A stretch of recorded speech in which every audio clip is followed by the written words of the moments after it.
Basically thrown to the floor, no whistle. Once again, inconsistent refereeing.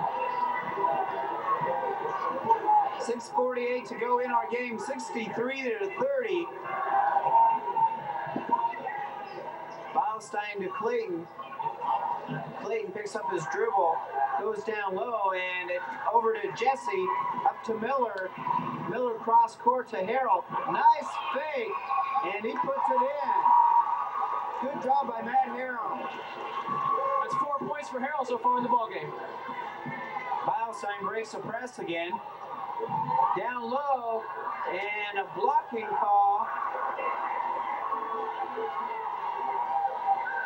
Called against Edison and against John Camus.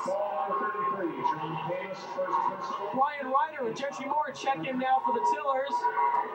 Sitting down will be Maurice Fletcher and Tab Reed. A couple of good games out of those players as they sit down. A nice hand for both players from the crowd. John Borkert, the head coach for Edison, wants a timeout. Clayton makes the first one, 64-32.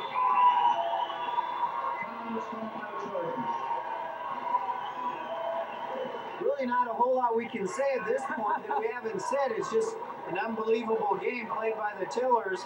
And remember, Tustin was the Seaview League champions, but Edison finished in a three-way tie for first place in the Sunset League, and the Sunset League always considered one of the tougher leagues in the county.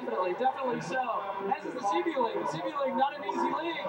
As it said, 3 teams, I believe 3 or 4 teams in the CIF playoffs also. Let's come down to right now. The 2 best teams right now in this division, Edison and Tustin. And Tustin seems to be really taking it to them big time. You know, Randy, I know we talked about it before the game.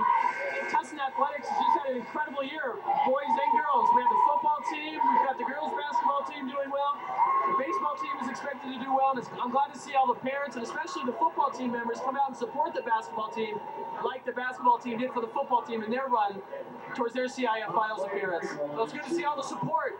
The Tustin Tiller people come out and support their team. Well, the Tustin people really love their sports, and boy, they've had a lot to cheer about so far in these last couple of seasons. Second shot is off and no good by Clayton. Camus looks to go into Miller.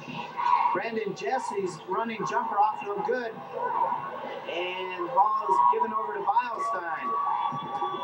Beilstein driving past Harrell, banks it in, no call, and Beilstein's got 2 more. You know, if Davis scores any more, I'm going to run out of room on my scoring sheet, Randy. 27 points now for Beilstein. Nice scoop. Jammed by Jesse.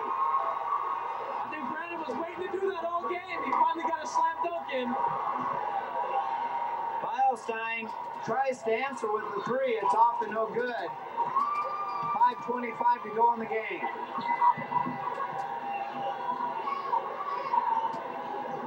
Camus over to Harrell. Matt Harrell has really played a good game for Edison here in the second half. Brandon bounced pass to Camus. He thinks about it. Ryder's on him. And Lubbock gets called with a foul on Greg Miller. You know, now I see Edison really getting into good offensive sets inside. They're looking for the open player. They're passing crisply. And guess what, guys? It's the 4th quarter. There's only 5 minutes left to go. It's a little bit too late now to start getting into your offensive sets this well. I know they're a real good team, but it looks like they got rattled early.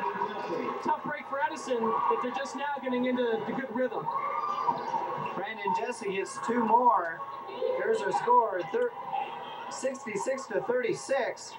Lubbock off and no good. Jesse with another rebound. Jesse during the season broke the rebounding record for Edison. Single season rebounding mark. Harrell makes a shot. They say it's only a 2 now. And it was a good call. His foot was halfway across that black 3-point line, so it's a good call by the inside official to see that, point it out, and correct the scoring. Good work by the 2 referees. Gentry Moore will be picked up by Smizer. Moore, a good ball handler, will bring this up easily. Gives it over to Beilstein. Beilstein drives the lane over to Ryder. Ryder brings it home again. 14 points for Brian Ryder. Todd Harrell is fouled by David Beilstein.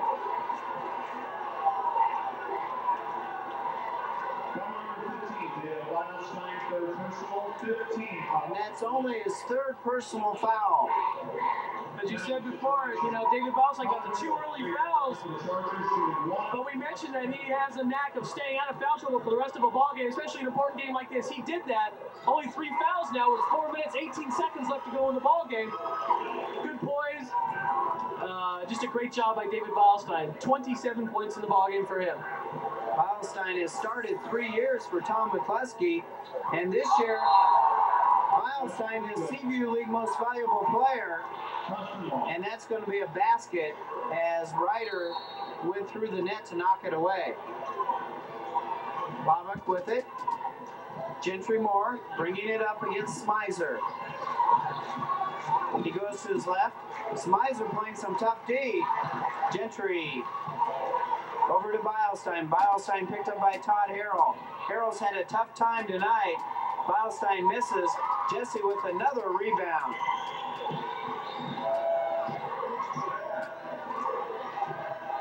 Jesse gives it to Camus.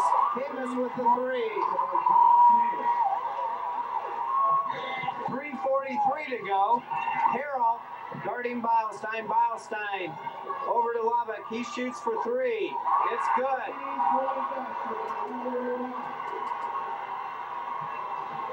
71-43. All 6 of Robert Laubach's points have come via the 3-pointer. As we said before, he's very adept at it. He can hit that shot, no doubt about it. And Coach McCluskey pulls Beilstein out of the game, along with Gentry Moore and Brian Ryder. Tab Reed into the game, Derek Roach into the game, along with Maurice Fletcher. That's a good sportsmanlike move by head coach Tom McCluskey. Call off the dogs. This game's over. Get some of your reserves in for some experience. Tab Reed with a good rebound. Derek Roach brings it up against Todd Harrell. Down low to Reed. Jesse on him. Out front to Clayton. Clayton drives past Camus, and his shot will not go through. Miller for 3. Off and no good. Fletcher with the rebound. Derek Roach, 2-on-2. Now he pulls it back out. Roach asks for a timeout, and he gets it with 2:45 to go. Tustin leading 71-43. But you know, Bob, we've been talking about the Tustin fans.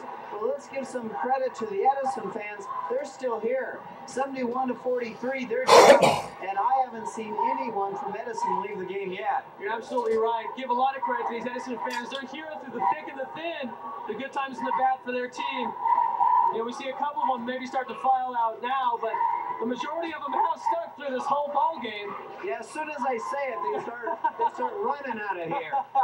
71-43. If this was an NBA game, they would have left at halftime. They would have said, see ya, it's a rout. But in high school sports, you get a lot of fan support, and you need that when you're a player. You love to see your fans stay and support you, even though you're getting blown out like this.